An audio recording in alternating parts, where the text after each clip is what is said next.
श्रीगुरुभ्यो नमः परमगुरुभ्यो नमः श्रीमदानन्दतीर्थभगवत्पादाचार्यगुरुभ्यो नमः।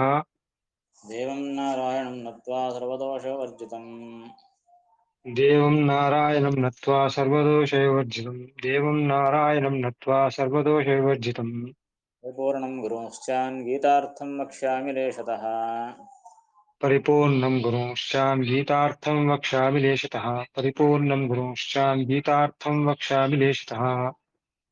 समस्तगुणसम्पूर्णं सर्वदोषवर्जितं समस्तगुणसम्पूर्णं सर्वदोषविवर्जितं समस्तगुणसम्पूर्णं सर्वदोषविवर्जितम् नारायणं नमस्कृत्य गीता तत्पर्यमुच्यते। नारायणं नमस्कृत्य गीता तात्पर्यमुच्यते। नारायणं नमस्कृत्य गीता तात्पर्यमुच्यते। आपादमौलिपर्यन्तं गुरूणामाकृतिं स्मरेत् तेन विघ्नाः प्रणश्यन्ति सिद्ध्यन्ति च मनोरथाः। आपादमौलिपर्यन्तं गुरूणामाकृतिं स्मरेत् तेन विघ्नाः प्रणश्यन्ति सिद्ध्यन्ति च मनोरथाः। ये कर्मण्येवाधिकारस्ते मा फलेषु कदाचन। कर्मण्येवाधिकारस्ते मा फलेषु कदाचन। कर्मण्येवाधिकारस्ते मा फलेषु कदाचन। कर्मफलहेतुर्भूः मा ते सङ्गोऽस्त्वकर्मणि।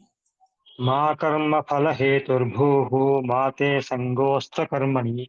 मा कर्मफलहेतुर्भूः मा ते सङ्गोऽस्त्वकर्मणि। ఇంతవరకు కర్మణ్యేవ అధికారస్తే మా ఫలేషు కదాచన ఈ ఒక పాదాన్ని వ్యాఖ్యానిస్తూ ఉన్నారు. తే అంటే నీకు, నీ వంటి అందరికీ కూడా కర్మకరణంలో మాత్రమే, కర్మ చేయడంలో మాత్రమే అధికారము. అంటే కామ్యకర్మ నిషేధాన్ని చేశారు. ఎందుకు? మా ఫలేషు కదాచన, ఫలాన్ని ఎప్పుడూ నీవు కోరుకోవద్దు. ఫలం పట్ల అధికారం లేదు అంటే అర్థం ఏమిటి?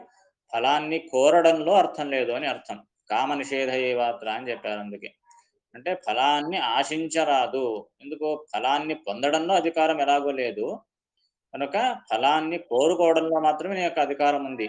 ఆ ఫలాన్ని కూడా నీవు కోరుకోవద్దు అని చెబుతూ దానివల్ల ఏం తెలుస్తుంది అనేది మరి ముందు చెబుతూ ఉన్నారు. అతః కర్మాకరణే ఏవ ప్రత్యవాయః. अतः कर्माकरणे एव प्रत्यवायः। अतः कर्माकरणे एव प्रत्यवायः। అతః అంటే అందువల్ల, కర్మ అకరణే ఏవ ప్రత్యవాయః. ప్రత్యవాయము అంటే పాపము ప్రాయశ్చిత్తం చేసుకోవాలి. పాపం ఎప్పుడు వస్తుంది అంటే కర్మ అకరణే ఏవ, కర్మను చేయకపోవడం వల్ల పాపం కలుగుతుంది. అంతే తప్పనిస్తే ఈ కామ్యకర్మ యొక్క అంటే ఫలం పట్ల ఆశ ఉండరాదు అని చెప్పారు కదా, దానివల్ల పాపం కలగదు. కర్మను చేయకపోతేనే పాపం కలుగుతుంది. కనుక విహితమైన కర్మ ఏదుందో, విహితమైన కర్మను చేయాలి. అది తప్పింది కాదు, కర్మ చేయడం తప్పింది కాదు. అని దేన్ని త్యాగం చేయాలి అంటే దాని ఫలం పట్ల ఆశ చేయరాదు అని. కర్మనే వదిలిపెట్టమని అర్థం కాదు. కర్మను చేయాలి కానీ ఫలం పట్ల ఆశ వదలాలి. అంతే తప్పనిస్తే ఫలం పట్ల అధికారం లేదు కదా అని చెప్పేసి కర్మనే వదలకూడదు. కర్మ వదిలితే మళ్ళీ అదొక దోషం. సరే, ఫలం పట్ల ఆశించరాదు కదా అని చెప్పి నేను కర్మనే చేయను అంటే అలా కూడా ఉండరాదు. కర్మ కంపల్సరీ చేసి తీరాలి. ఎందుకు? కర్మ అకరణే ఏవ అంటే కర్మను చేయకపోతే మాత్రమే ప్రత్యవాయః పాపం కలుగుతుంది. అంతే తప్పనిస్తే నతు జ్ఞానాదినావా न तु ज्ञानादिना वा అకామనయా ఫల అప్రాప్తౌ. अकामनया फल अप्राप्तौ। अकामनया फल अप्राप्तौ।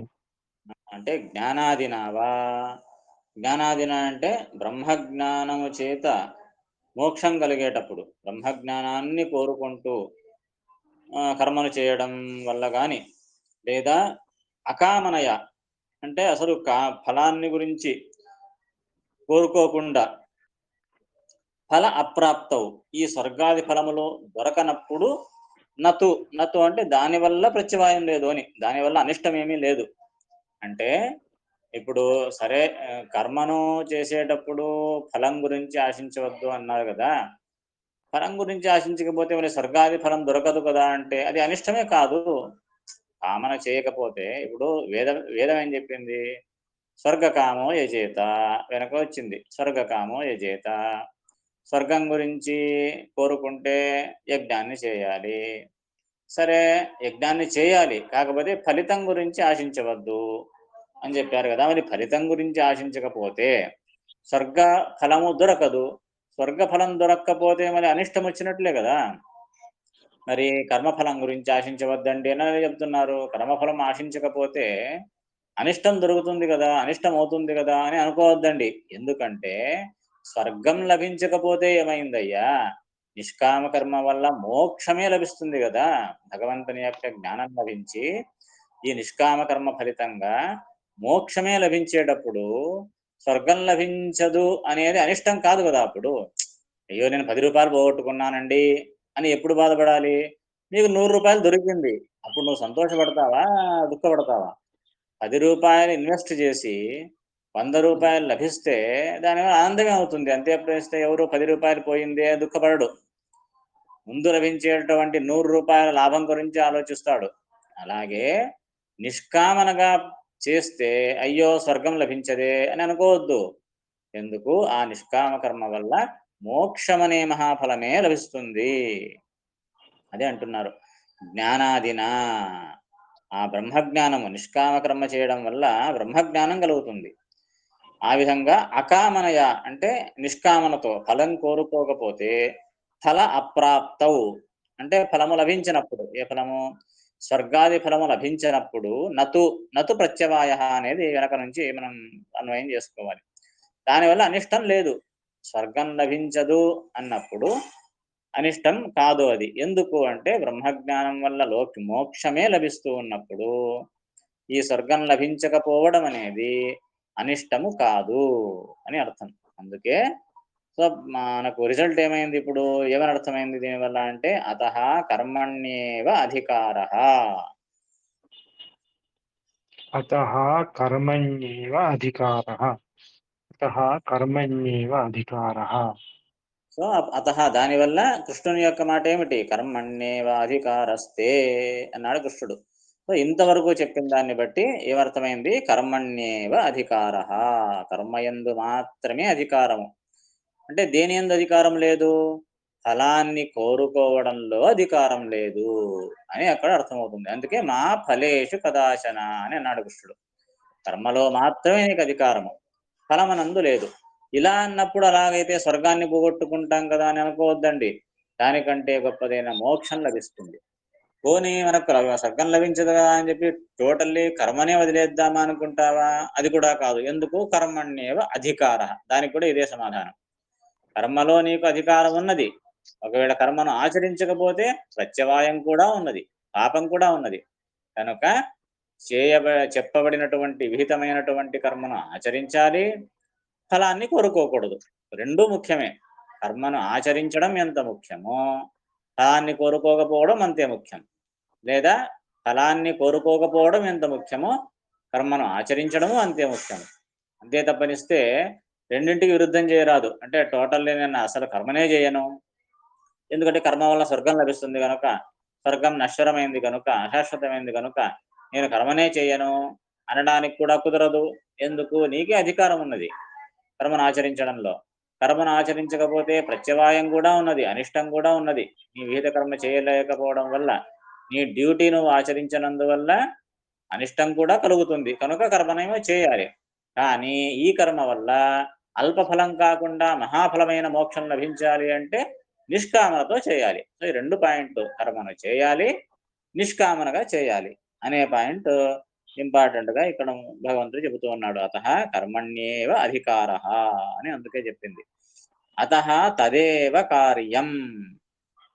అతః తదేవ కార్యం. అతః తదేవ కార్యం. అందువల్ల తదేవ కార్యం. అంటే ఆ కర్మనే ఆచరించాలి. నిష్కామమైనటువంటి కర్మనే నీవు ఆచరించాలి. అదే విహితమైనది అని. తదేవ కార్యం అంటే వేద విహితమైనది అదే. అంటే ఏమిటి? నిష్కామనగా ఆచరించడమే వేద విహితమైనది. అంతేకాని నతు కామేన నతు కామేన నతు కామేన జ్ఞానాది నిషేధేన వా ఫలప్రాప్తి. జ్ఞానాది నిషేధేన వా ఫలప్రాప్తిః జ్ఞానాది నిషేధేన వా ఫలప్రాప్తిః జ్ఞానాది నిషేధేన వా, ఇక్కడ వా అనేది అథవా ఆర్ అనే అర్థంలో కాదు, ఇవ అంటే దాని వలె అనే ఒక దృష్టాంతాన్ని చెబుతూ ఉన్నారు ఇక్కడ. జ్ఞానాది నిషేధేన ఇవ అంటే ఏమి, జ్ఞానము యొక్క ఉద్దేశం లేకుండా కేవలం లౌకిక ఫలం కొరకు కర్మను ఆచరించరు జ్ఞానులు. అలాగే నతు కామేన, అలాగే నీవు కామనను చేయకూడదు, ఫలాభిలాషను, ఫలం కొరకు కామనను చేయరాదు. ఏ విధంగా జ్ఞానం కొరకే కర్మను ఆచరిస్తారో జ్ఞానులు, కనుక ఇది ఫలాభిలాష లేకుండానే కర్మను ఆచరించాలి, అంతే తప్పనిస్తే కర్మను మాత్రం వదలడానికి లేదు అని అంటున్నారు.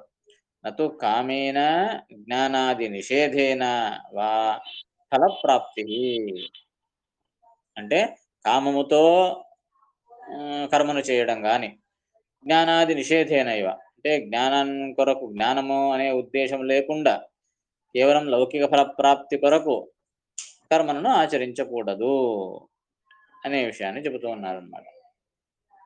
అలాగైతే మరొక సంశయం ఇక్కడ ఏం కలుగుతుంది అని అంటే, మరి వేదంలో అయితే చెప్పారు కదా స్వర్గ కామో యజేత అంటే అర్థమేమైంది అప్పుడు? స్వర్గ కామనతో యాగాన్ని చేయాలి అంటే స్వర్గ కామన కూడా వేద విహితమైంది కదా అంటే, అందుకే చెబుతారు కామవచనానాం తాత్పర్యం కామవచనానాం తాత్పర్యం కామవచనానాం తాత్పర్యం భగవతైవ ఉక్తం భగవతైవ ఉక్తం భగవతైవ ఉక్తం రోచనార్థం ఫలశ్రుతి రోచనార్థం ఫలశ్రుతిః రోచనార్థం ఫలశ్రుతిః యథా భైషజ్య రోచనం యథా భైషజ్య రోచనం యథా భైషజ్య రోచనం భాగవతే. ఇతి భాగవతే ఇతి భాగవతే మళ్ళీ అలాగైతే కామవచనానాం తాత్పర్యం, వేదములో చెప్పబడినటువంటి కామవచనములు, కామవచనములు అంటే స్వర్గ కామో యజేత, స్వర్గ కామనతో కర్మను చేయాలి అని చెప్పేటటువంటి మాటలు ఏవైతే ఉన్నాయో వాటి యొక్క తాత్పర్యం ఏమిటి అనే ప్రశ్న కలుగుతుంది. సో కామవచనానాం తాత్పర్యం అంటే వేదములో చెప్పబడినటువంటి కామవచనముల అంటే కామాన్ని చేయాలి అంటే కోరిక ఉండి యజ్ఞము చేయాలి, స్వర్గమును కోరుకుంటే యజ్ఞము చేయాలి అనే మాటల యొక్క తాత్పర్యం ఏమిటి అని అంటే, భాగవతంలోనే చెప్పబడింది. భగవతైవ ఉక్తం, భగవంతుని ద్వారానే చెప్పబడింది, భగవంతుడే చెప్పాడు భాగవతంలో. ఏమని? రోచనార్థం ఫలశ్రుతి అంటే ఈ ఫలం గురించి ఎందుకు చెప్పాలయ్యా అంటే, రోచనార్థం ఫలశ్రుతి. రోచనం అంటే అందులో ఆసక్తి కలగడానికి, రోచనం అంటే ఇంట్రెస్ట్, రోచనార్థం అంటే ఆసక్తి కలగడానికి ఫలశ్రుతి. ప్రతిదానికి ఫలశ్రుతి అని చెప్పుకుంటూ పోతారు. ఇదే కథ విన ఈ కథ వినడం వల్ల ఎటువంటి ఫలం కలుగుతుంది, భాగవతంలో ఎన్నోసార్లు నరకాసుర సంహారం వల్ల కారణేమి సంహరించాడు, ఈ కథను వినడం వల్ల, కాళింగవర్ధనము ఈ కథ వినడం వల్ల, వామన పురాణము వామనావతారము ఈ వామనావతార ఘట్టం వింటే ఇటువంటి ఫలం కలుగుతుంది అని ఫలాన్ని చెబుతూ ఉన్నారు. ఫలశ్రుతి ఎందుకు చెబుతారయ్యా అనంటే రోచనార్థం ఫలశ్రుతి, ఆసక్తి కలగడానికి. సాధారణంగా మనుష్యుని యొక్క సైకాలజీ ఎలా ఉంటుంది, ఏ కర్మ అయినా కూడా దీనికి ఇటువంటి ఫలితము అని ఆ ఫలితాన్ని చెబితేనే ఆ కర్మను చేయడానికి ఆసక్తి కలుగుతుంది మనిషికి. ఏమీ ఫలితం లేదు అని అంటే ఆసక్తే కలగదు. అందుకే మొట్టమొదట మనిషికి కర్మను చేయడంలో మొదట ఆసక్తి కలిగించాలి. ఆసక్తిని కలిగించి దీనివల్ల ఎటువంటి ఫలితం లభిస్తుంది, లౌకిక ఫలాన్ని కోరుకోకుండా ఏ మనిషి ఉండలేడు. మొట్టమొదట ఆసక్తి ఎందులో కలుగుతుంది మనుషునికి? లౌకిక ఫలం పట్ల. ఆధ్యాత్మం ఉందో లేదో, స్వర్గము నరకము ఎవరు చూశాడండి? ఈ లోకంలో సుఖం కలుగుతుందా లేదా అది చెప్పండి అంటారు అంతే. పై లోకాలు ఉన్నాయో లేదో, ఏం కలుగుతుందో ఏమిటో దాని పట్ల అంత ఆసక్తి ఉండదు. మొట్టమొదట లౌకిక ఫలం చెబితే ఆసక్తి కలుగుతుంది. అందుకే అందరికీ అంతే కదా, క్షేమస్థైర్య విజయ ఆయుర ఆరోగ్య ఐశ్వర్య అభివృద్ధ్యర్థం ఇంతే తప్పనిస్తే భగవత్ ప్రసాద సిద్ధ్యర్థం అని ఎవరు సంకల్పం చేయరు. కనుక ఇది మొట్టమొదట కోరుకునేది మనిషి యొక్క మానసిక ప్రవర్తన. అందుకే మొదట మనిషిని ఆకర్షించడానికి ఈ ఫలాన్ని చెప్పి నిదానంగా, అయ్యా కేవలం లౌకిక ఫలమే కాదు, దీనికంటే గొప్పదైన మోక్షం అనే ఫలం గురించి ప్రయత్నం చేయండి అని నిదానంగా అతనికి ఇంజెక్ట్ చేయడానికి చెప్పిందే తప్పనిస్తే ఇదే ప్రధానమైన ఫలితం కాదు. ఎలాగా అంటే యథా భైషజ్య రోచనం, దృష్టాంతంగా చెబుతూ ఉన్నాడు. యథా భైషజ్య రోచనం, భైషజ్యం అంటే ఔషధం, భైషజ్య రోచనం ఔషధాన్ని వేయడానికి చిన్నపిల్లవానికి మొట్టమొదట నోరు తెరవయ్యా అని నోరు తెరవదు. పసిపాప నోరు తెరవదు. ఎందుకు? ఔషధం చేదుగా ఉంటుంది కనుక నోరు తెరవదు ఔషధం వేసుకోమంటే. కనుక బెల్లం చూపిస్తారన్నమాట. పాపం తల్లి బెల్లం గాని, చక్కెర గాని, ఏదో తీపి పదార్థం గాని, స్వీట్ గాని ఇస్తే నోరు తెరుస్తుంది. లట్టక్కని ఔషధం వేసేస్తుంది. కనుక ఆ నోరు తెరిపించాలి మొట్టమొదట. మొదట తీపి యొక్క ఆశతో నోరు తెరుస్తుంది. ఔషధం అంటే నోరు తెరవదు. కనుక నోరు తెరిపించే ఉద్దేశ్యం ఏమిటి? ఔషధాన్ని వేయడం. అంతే తప్పనిస్తే తీపిని వేయడం కాదు. తీపిని వేసేదెందుకు అంటే నోరు తెరవడానికి. అలాగే నోరు తెరిచిన తర్వాత ఔషధం వేస్తుంది. మళ్ళీ ఇంకొక స్వీట్ వేయదు. కనుక ఆ పసిపాపకు ఆశ కల్పించాలి. ఎందుకు? ఈ తీపి కంటే ప్రధానమైన ఉద్దేశ్యం ఔషధము. ఆ ఔషధం పడితేనే రోగం తక్కువయ్యేది. కనుక మహాప్రయోజనం కొరకు ఈ అల్ప ప్రయోజనాన్ని ఆశగా ఎరవేస్తుంది తల్లి. అలాగే మనందరికీ తల్లి అయినటువంటి భగవంతుడు కూడా శాస్త్రాల్లో, పురాణాల్లో లౌకిక ఫలం గురించి చెప్పాడు. నిజమే, లేదని కాదు. కానీ ఎంతవరకది? ఆ అలౌకిక ఫలమైన మోక్షం గురించి తెలియజేయడానికి, అయ్యా ఇప్పుడు ఈ కర్మ చేశావంటే నీకు లౌకిక ఫలం ఎలా లభించిందో, దీనికంటే గొప్పదైన మోక్ష ఫలం లభిస్తుంది. కనుక నిష్కామనగా చేయమని నెక్స్ట్ స్టెప్ అది. ఒకటే స్టెప్పులో 2 స్టెప్పులు జంప్ చేయలేడు. అందుకే మెల్లమెల్లగా ఒక్కొక్క స్టెప్ అధిరోహింపజేయడానికి వేదం అలా చెప్పింది, పురాణం అలా చెప్పింది అని అంటూ ఉన్నారు కృష్ణుడు. యథా భైషజ్యరోచనం, ఔషధం యొక్క సేవన చేయడానికి ఎలాగైతే తీపిని రుచి చూపిస్తుందో, అలాగే ఫలశ్రుతి చెప్పడం కూడా దేని కొరకు అంటే రోచనార్థం ఫలశ్రుతి. కేవలము దాని పట్ల ఆసక్తి కలగజేయడానికే ఫలితాన్ని చెబుతారు తప్పనిస్తే అది ప్రధానమైన ఉద్దేశం కాదు. సో అప్పుడు స్వర్గకామో యజేత అని వేదం చెప్పిందంటే ఏమర్థము? స్వర్గము యొక్క ఫల ఆశతో యజ్ఞం చేయాలి అంటే అర్థం ఏమిటి? స్వర్గ ఫలకామన ఉంటే యజ్ఞం చేయి, లేదు అన్నావు అనుకో నిష్కామనగా చేయి. నీకు స్వర్గ ఫలం పట్ల ఆశనే లేదు, నిష్కామనగా చేయి, దానికంటే ఉత్తమమైన మోక్షమే లభిస్తుంది. కనుక మొట్టమొదట రుచి చూపించడానికే తప్పనిస్తే కామన చేయమని విధి కాదు. అది కంపల్సరీ కామన చేయాలి, కోరుకోవాలి. నీవు కంపల్సరీ స్వర్గాన్ని కోరుకొని యాగం చేయాలి అని అర్థం కాదు. స్వర్గకామన ఉంటే యాగం చేయాలి, స్వర్గకామన లేదు నిష్కామనగా చెయ్యి, మోక్షమే లభిస్తుంది. ఇది దాని యొక్క ఉద్దేశము అని చెబుతూ ఉన్నారు. అందుకే తర్వాత పదం ఏమన్నా చూడండి, అతయేవ కామీ యజేత ఇత్యర్థః. అత ఏవ కామీ యజేత ఇత్యర్థః. అత ఏవ కామీ యజేత ఇత్యర్థః. నతు కామీ భూత్వా ఇత్యర్థః. నతు కామీ భూత్వా ఇత్యర్థః. నతు కామీ భూత్వా ఇత్యర్థః. కొంచెం జాగ్రత్తగా ఆలోచించండి అంటున్నాడు కృష్ణుడు. శ్రీమదాచార్యులు అంటూ ఉన్నారు ఏమని? స్వర్గకామో యజేత అనే పదానికి అర్థం ఏమిటి? స్వర్గకామనతో యజ్ఞం చేయాలి అంటే ఏమర్థము? స్వర్గకామన ఉంటే యజ్ఞం చేయాలి అని అర్థం. అంతే తప్పనిస్తే స్వర్గకామన కంపల్సరీ చేయాలి అని అర్థం కాదు. అది చెప్తున్నారు ఇక్కడ. అతయేవా, అందువల్లనే కామీ యజేత ఇత్యర్థ. దానికి అర్థం ఏమిటి? కామీ యజేత అంటే స్వర్గ కామన ఉన్నవాడు యజ్ఞం చేయాలి అని అర్థం, అంతే తప్పనిస్తే నతు కామీ భూత్వా ఇత్యర్థ. కామీ భూత్వా అంటే కామనతో కూడి, అంటే కామన కంపల్సరీ కలిగి ఉండాలి అని నతు, ఆ అర్థం కాదు అని. కామన పట్ల స్ట్రెచ్ చేయడం లేదు. స్ట్రెస్ దేని పట్ల? కామన ఉంటే యజ్ఞం చేయి, యజ్ఞం చేయి, కాకపోతే కామన పట్ల కాదు. స్వర్గం చేయాలి అనే విషయం పట్ల స్ట్రెస్, అంతే తప్పనిస్తే కామన చేయాలి అనే దాని పట్ల స్ట్రెస్ కాదు. కనుక స్ట్రెస్ ఎక్కడ ఉంది అది గమనించండి అంటున్నారు శ్రీమదాచార్యులు. స్వర్గకామో యజేత అంటే యజ్ఞం చేయి అనే దాని పట్ల ఇక్కడ స్ట్రెస్. అంతే తప్పనిస్తే కామన కంపల్సరీ చేయాలి, చేసి యజ్ఞం చేయాలి అని అర్థం కాదు. కామన ఉంటే చేయాలి, కామన లేదు అంటే నిష్కామనగా చేయాలి. మోక్షమే మహాఫలంగా లభిస్తుంది. కనుక స్ట్రెస్ దేనిపైన ఉంది? యజ్ఞం చేయాలి అనే దాని పట్లనే తప్పనిస్తే కామీ భూత్వా ఇది నా అర్థ. కామనతో కామన ఉండి కామనతో కూడుకొని కంపల్సరీ కోరికతోనే యజ్ఞం చేయాలి అని అర్థం కాదు. అందుకే అయ్యో వేదం చెప్పింది కదా కామన చేయమని, వేద విహితమైంది కదా పరకామన అని అనుకోవాల్సిన పని లేదు. కామన వేద విహితం కాదు, యజ్ఞం చేయడమే వేద విహితం. కామన అనేది ఐచ్ఛికం, ఆప్షనల్ అనమాట. చేస్తే చేయొచ్చు, లేకపోతే లేదు. చేస్తే స్వర్గం వస్తుంది, లేకపోతే మోక్షం లభిస్తుంది. కనుక యజ్ఞము చేయడం అనేది మాత్రం కంపల్సరీ. ఎలా చేస్తావు తర్వాత, అసలు యజ్ఞం చేయాలా లేదా? మొదట చేయాలి, కంపల్సరీ చేయాలి. చేస్తే చేయడం అనేది తప్పింది కాదు, చేయకపోతే పాపం ఉంది. కనుక కంపల్సరీ చేయాలి అనేది స్పష్టమైపోయింది.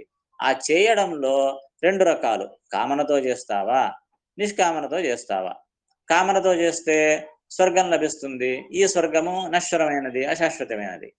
నిష్కామనగా చేశావా నీకు మోక్షం లభిస్తుంది. కనుక ఏది కావాలో చూసుకో.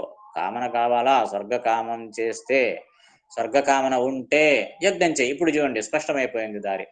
అంటే రెండు మార్గాలు, యజ్ఞం చేయాలా వద్దా. మొట్టమొదటి ఆప్షన్, యజ్ఞం చేయను అంటేనా దానికి ప్రత్యవాయం ఉంది, అనిష్టం ఉంది, పాపం ఉన్నది, నరకాజనర్థాలు ఉన్నాయి. సో అప్పుడు ఏం చేయాలి? నువ్వు కంపల్సరీ యజ్ఞం చేయాలి. సరే యజ్ఞం చేయాలి, అక్కడ మళ్ళీ రెండు ఆప్షన్స్. ఏమి? కామనతో చేయాలా, నిష్కామనతో చేయాలా. అప్పుడు స్వర్గకామో యజేత అనే ఈ మాట సార్థకం. ఏమిటి? స్వర్గకామన ఉంటే యజ్ఞం చెయ్యి, లేకున్నా యజ్ఞం చెయ్యి. స్వర్గకామన ఉంటే స్వర్గం లభిస్తుంది, స్వర్గకామన లేకుండా నిష్కామనగా చేస్తేనా దానివల్ల భగవద్ జ్ఞానం కలిగి బ్రహ్మజ్ఞానం కలిగి మోక్షం లభిస్తుంది. కనుక ఇప్పుడు ఏదయ్యా ఆప్షన్, ఏది ఎంచుకుంటావు?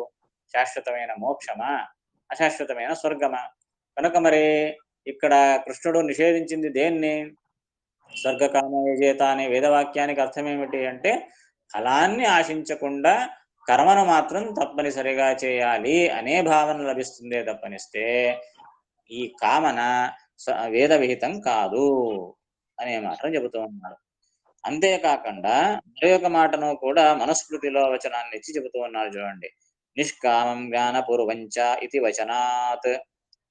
నిష్కామం జ్ఞానపూర్వం చ ఇతి వచనాత్. నిష్కామం జ్ఞానపూర్వం చ ఇతి వచనాత్. వక్ష్యమాణేభ్యశ్చ. వక్ష్యమాణేభ్యశ్చ. వక్ష్యమాణేభ్యశ్చ. మరొక మాట ఏమిటి? మనుస్మృతిలో ఇంకొక మాట ఏమిటి? నివృత్త కర్మను ఆచరించాలి. నివృత్త కర్మ అంటే అర్థం ఏమిటి అంటే నిష్కామం జ్ఞానపూర్వంచ నివృత్తమిది చోచ్యతే అని ఆ వచనం. అంటే ఈ భాగవతంలో కూడా ఈ నివృత్త ధర్మానుష్ఠాన్నే చెప్పింది. నివృత్త ధర్మమే ఆచరించాలి, అదే భాగవతం యొక్క నిజమైనటువంటి అభిప్రాయం అని ధర్మప్రోజ్యత కైవోక్త బ్రహ్మ అని 2వ శ్లోకంలోనే భాగవతం దేని గురించి చెబుతోంది అంటే నివృత్త ధర్మం గురించి చెబుతోంది.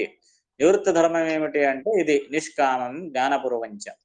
అంటే ఒక కర్మ అది నివృత్తం కావాలంటే రెండు అంగాలు ఉన్నాయి దానికి. ఏమిటి? ఒకటి నిష్కామం కావాలి, రెండవది జ్ఞానపూర్వం కావాలి.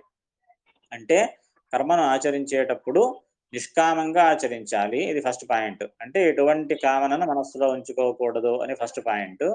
రెండవది జ్ఞానపూర్వంచ, జ్ఞానముతో చేయాలి. అంటే ఏమి?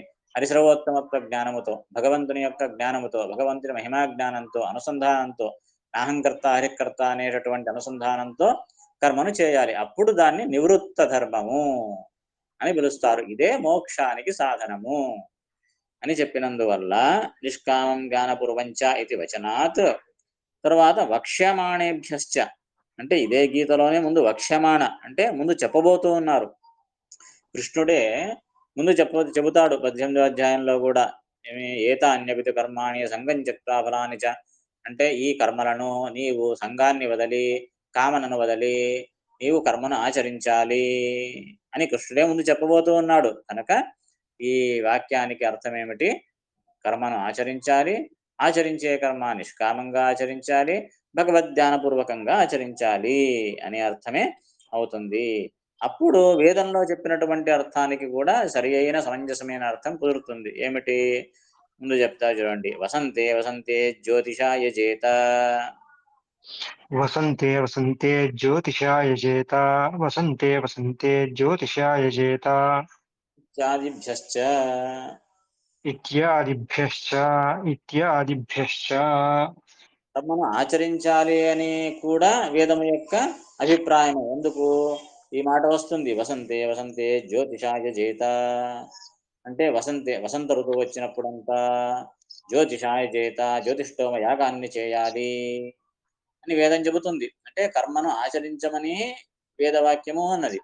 కనుక రెండింటిని సమన్వయం చేయాలంటే ఏం చేయాలి? అప్పుడు కర్మను ఆచరించాలి, అది నిష్కామనగా ఆచరించాలి. కర్మను వదలడానికి లేదు, ఆ కర్మను ఆచరించేటప్పుడు నిష్కామనగా ఆచరించాలి అనే ఒక తాత్పర్యము దీనివల్ల లభిస్తుంది అనే మాటని చెప్తున్నారు. అర్థమైంది కదా? ఆచార్యులు వక్ష్యమాణేభ్యశ్చ అంటే కూడా వచ్చిందా? వక్ష్యమాణ అంటే ముందు చెప్పబోయే మాటల వల్ల కూడా అని అర్థం. వక్ష్యమాణము అంటే ఫ్యూచర్, అది ఫ్యూచర్ టెన్స్. వక్ష్యమాణేభ్యశ్చ అంటే ముందు చెప్పబోయే వాక్యములతో కూడా ఈ మాట తెలుస్తుంది అని. ఏం ముందు చెప్పబోతున్నాడు? కృష్ణుడే గీతలో ముందు చెబుతూ ఉన్నాడు. ఏమని? అర్జున, నీవు చేసే కర్మలను సంఘాన్ని వదలి ఫలకామనను వదలి ఆచరించాలి అని ముందు కృష్ణుడు చెబుతూ ఉన్నాడు 18వ అధ్యాయంలో. కనుక ఆ వచనాలన్నింటినీ కూడా దృష్టిలో పెట్టుకొని ఇక్కడి తాత్పర్యాన్ని చెబుతూ ఉన్నారు. అలాగే ముందు శ్లోకంలో ప్రత్యవాయ అన్నదానికి అర్థం ఏంటి? అనిష్టము లేదా పాపము అని అర్థం.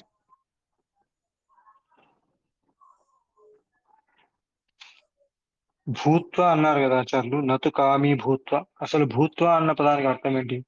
భూత్వ అంటే అంటే అయ్యి అనే. ఈ కామీభూత్వ అంటే కామము కలిగిన వాడుగా అయ్యి అని అర్థం. అంటే కామం కలిగిన వాడుగా అయ్యి యజ్ఞం చేయకు. ఆ ఒకవేళ అది ఉంటే చెయ్యి. దానికోసం కామాన్ని అంటే నువ్వు కోరికని కోరుకోకు, యజ్ఞం చెయ్యాలి అని కోరికని తీసుకోకు అని ఇది అర్థం.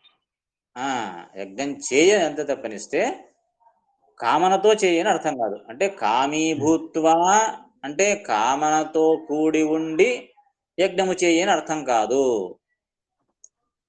కామన ఉంటే యజ్ఞం చేయని అర్థం.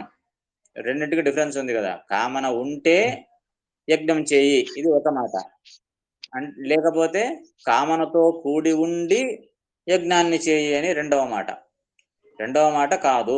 దీని అభిప్రాయం ఏమిటి? కామన ఉంటే నీవు యజ్ఞం చేయి, కామన లేకపోయినా యజ్ఞం చేయాల్సిందే. సో యజ్ఞం చేయడం అనేది తప్పింది కాదు. కాకపోతే కామన ఉంటే అనేది ఆప్షన్ అన్నమాట. ఉంటే నీకు నశ్వరమైన స్వర్గం లభిస్తుంది, దానివల్ల లాభం లేదు అని అర్థం. ఓకే. దీన్నే ముందు మళ్ళీ భాషలు ఇంకా ఈ ఒక లైన్కే ఇంత చెబుతున్నారు. అంటే ఏమి? కర్మణ్యేవాధికారస్తే మా ఫలేషు కదాచన. ఈ ఒక్క లైన్ యొక్క వ్యాఖ్యానమే జరుగుతోంది. ఇంకా మా కర్మ ఫలపేతుర్భూ మాతే సంగోస్త కర్మని, ఇంకా ఆ పాదానికి అర్థం చెప్పలేదు. ఇది ముందు భాషల్లో చెబుతారనమాట. ఇంతవరకు దీన్ని చెప్పినారు అంతే. ఏమి? కర్మణ్యేవాధికారస్తే మా ఫలేషు కదాచన అనే ఈ వాక్యాన్నే వ్యాఖ్యానిస్తూ ఉన్నారు ఇంతవరకు.